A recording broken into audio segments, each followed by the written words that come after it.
Bom dia, mais uma manhã com Deus, priorizando a palavra de Deus. E nesta manhã do dia 14 de novembro, nós vamos meditar de Atos, do capítulo 7 ao capítulo 9. Que a paz do Senhor encha o teu coração nesta manhã. Então lhe perguntou o sumo sacerdote, é o capítulo 7. Porventura é isto assim? Estevão respondeu: varões, irmãos, pais, ouvi. O Deus da glória apareceu a Abraão, nosso pai, quando ainda estava na Mesopotâmia, antes de habitar em Harã, e lhe disse: sai da tua terra e da tua parentela e vem para a terra em que eu te mostrarei. Olha que coisa linda Estevão está trazendo, né? Aqui é a defesa de Estevão perante o Sinédrio. Nós estamos começando aqui a ver em Atos dos Apóstolos a perseguição à igreja. E perante o Sinédrio, Estevão vai fazer a sua defesa suscitando a história dos povo judeu, né? Desde o pai Abraão. Então ele traz Abraão ainda antes do seu chamado, quando vivia no meio de um povo pagão e Deus o chama, tá lá em Gênesis 12. Então saiu da terra dos caldeus, que era um povo idólatra, e foi habitar em Harã. E depois, com a morte do seu pai, Deus o trouxe para a terra em que nós agora habitamos, né? Então, Gênesis 11, Gênesis 12, trata essa história aqui do pai Abraão.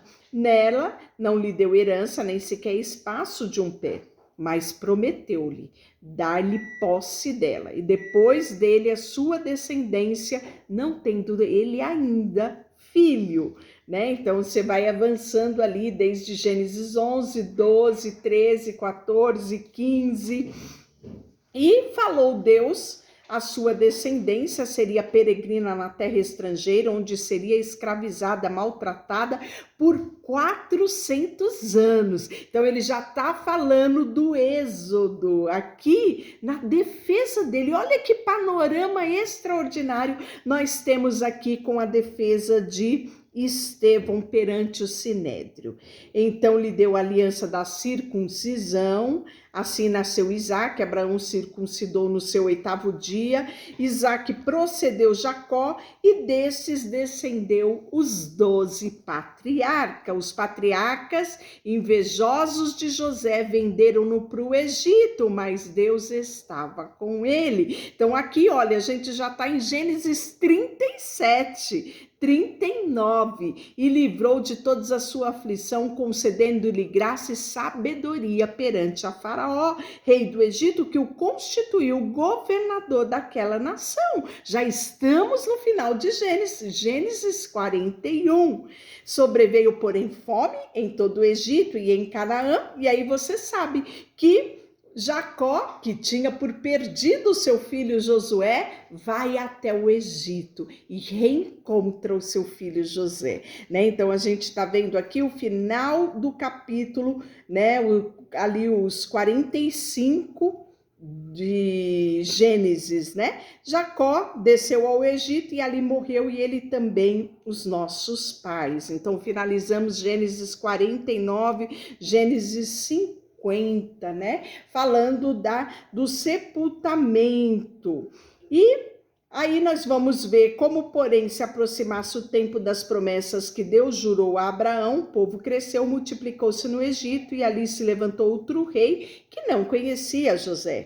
Este o rei tratou com astúcia a nossa raça, torturou os nossos pais a ponto de forçá-los a enjeitar seu filho para que não sobrevivesse. E esse tempo nasceu Moisés. Olha só que coisa linda, né? Já estamos no livro de Êxodo, né? Moisés foi educado com toda a ciência do egípcio. Quando completou 40 anos, veio a ideia de visitar os seus irmãos, filhos de Israel. Quando ele vê um homem ser maltratado, tudo isso Estevão está falando perante o Sinédrio em sua defesa, né? Resgatando a história. É muito lindo você ver todo esse desenrolar da história trazida por Estevão. E estas palavras Moisés fugiu, se tornou peregrino na terra de Midian, aonde lhe nasceram os 2 filhos. Então ele já está relatando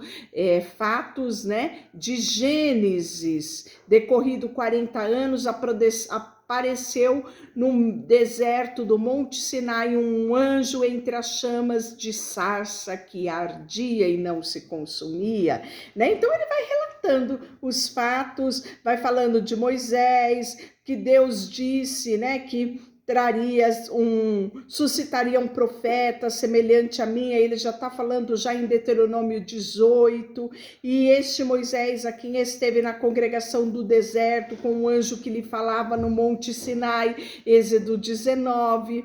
Então tudo isso, o capítulo 7, né, que é essa defesa, vai até o versículo 60, que é a defesa de Estevão perante o Sinédrio, né? E aí ele fala no versículo 48, entretanto, não habita o Altíssimo em casa feitos por mão humana, como diz o profeta, os céus é o meu trono e a terra estrado dos meus pés. Sabe quem ele está se referindo aqui? Profeta Isaías, no capítulo 66. Homens de dura cerviz, incircuncisos de coração, ouvi vós, né?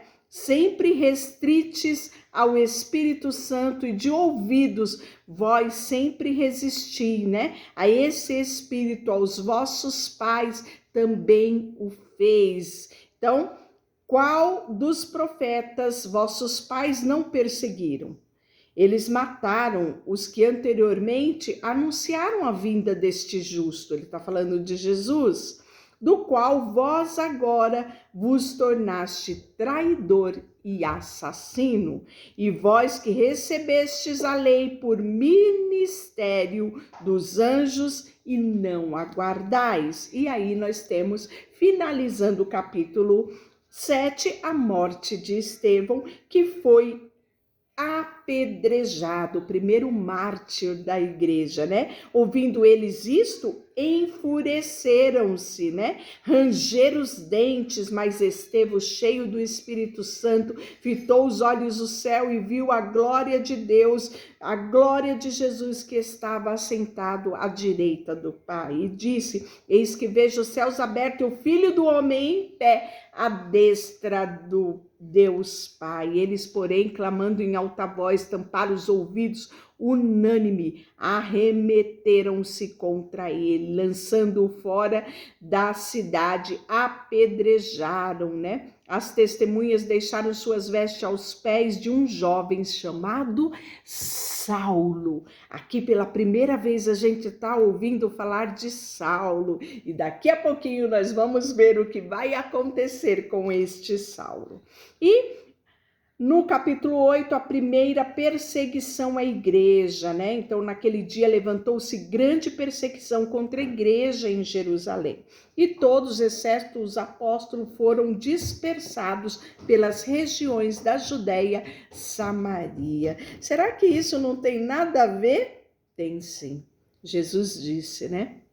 Que eles pregariam em Samaria, em toda a Judéia e até os confins da terra. Olha aqui, nas regiões da Judéia e Samaria, né? Alguns homens piedosos sepultaram Estevão e fizeram grande pranto sobre ele. Saulo, porém, assolava as igrejas, entrando nas casas, arrastando homens e mulheres e encerrando-os em cárcere.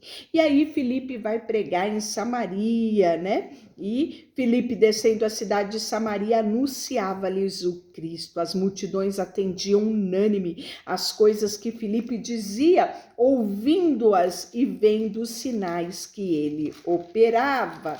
E aí nós vamos ver tudo isso sendo relatado no capítulo 8, a história de Simão, um mágico, né?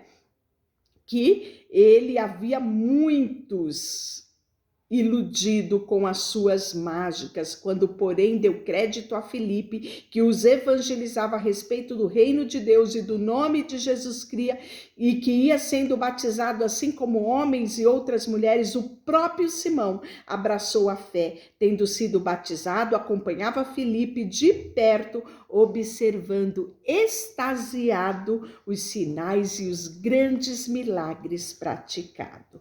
E aí nós vamos ver que aí não é só Filipe, né? Pedro e João também em Samaria pregam o evangelho. Ouvindo os apóstolos que estavam em Jerusalém, que Samaria recebera a palavra de Deus, enviou-lhes Pedro e João. E a palavra era: arrependa-se, pois da tua maldade roga ao Senhor, talvez ele seja perdoado, ele perdoe o intento do teu coração. Respondendo-lhe, porém, Simão lhe pediu: rogai vós por mim ao Senhor, para que nada do que disseste venha sobre mim, né? E aí, nós vamos ver que esse Simão, ele quer o Espírito Santo, mas não da forma correta. Olha que ele fala: vendo, porém, Simão, que de fato imporem os apóstolos as mãos e era concedido o Espírito Santo, sabe que besteira que esse Simão fez? Caiu na besteira de oferecer dinheiro, pensando que ele poderia comprar a unção do Espírito Santo, né? E aí nós vamos ver que dar-se a ele a oportunidade do arrependimento. Ainda no capítulo 8 nós vamos ver Filipe e o eunuco. Este encontro é extraordinário, porque o anjo do Senhor fala a Filipe dizendo: dispõe-te, vai para o lado sul, no caminho em que desce de Jerusalém a Gaza, este se acha deserto. E ele foi. Olha a disponibilidade de atender a voz de Deus, não é? E eis que um etíope, eunuco, alto oficial de Candace, rainha dos etíopes, o qual era superintendente de todo o seu tesouro, que viera adorar em Jerusalém. Olha só a visão desse eunuco. Estava de volta, sentado no seu carro, e vinha lendo o livro do profeta Isaías. Então disse o Espírito a Filipe: aproxima-te do carro e acompanha-o. Correndo, Filipe ouviu ler o profeta Isaías e perguntou: compreendes o que lês? E ele respondeu: como poderei eu entender se alguém não me explicar? Convidou Filipe a subir e a sentar-se. E aí Filipe fala e explica a ele, né, a palavra de Deus. E aí nós vamos ver que o eunuco disse a Filipe: peço que me explique de quem se refere o profeta. Ele fala de si mesmo ou de outro? E aí Filipe fala a respeito de Jesus. O eunuco fica, né, assim, maravilhado de toda aquela história. E nós vamos ver que o Filipe batiza o eunuco. Antes do eunuco prosseguir a sua viagem como missionário de Deus ali na terra que ele vivia, não é? E aí a conversão de Paulo no capítulo 9. Eu quero que você leia todo o capítulo 9, não é? E vê que, aos olhos de muitos, Saulo era impossível. Um homem mau, um homem que começa o capítulo 9 dizendo que ele respirava ameaças de morte contra os discípulos de Jesus, né? E ele era um homem muito influente, né? Nós vimos um pouco agora que ele entrava a casas, arrastava homens, mulheres, levavam ao cárcere. Mas o texto fala que, seguindo ele pela estrada fora, ao se aproximar de Damasco, subitamente uma luz do céu brilhou ao seu redor e, caindo por terra, ouviu-lhe a voz que lhe dizia: Saulo, Saulo, por que me persegues? E ele diz: quem és tu, Senhor? A resposta foi: eu sou Jesus, a quem tu persegues. E aí nós vamos ver a transformação na vida de Saulo. Por isso, não perca, leia todo o capítulo 9, que fala desse encontro extraordinário e da transformação de Saulo em Paulo. Deixa eu orar por você. Senhor Deus, que o teu evangelho a força da tua palavra, a força do teu evangelho esteja conosco também nos nossos dias. Que a tua palavra transforme o nosso viver todos os dias. Que o teu Espírito Santo tenha livre acesso à nossa vida, convencendo-nos do pecado, da justiça e do juízo. Queremos todos os dias viver rendidos ao Senhor e saber que tu és ainda hoje o mesmo Deus que foi ontem, hoje e que será eternamente. Por isso depositamos diante de ti a nossa vida, tudo que temos e somos, em nome de Jesus. Amém. Deus te abençoe.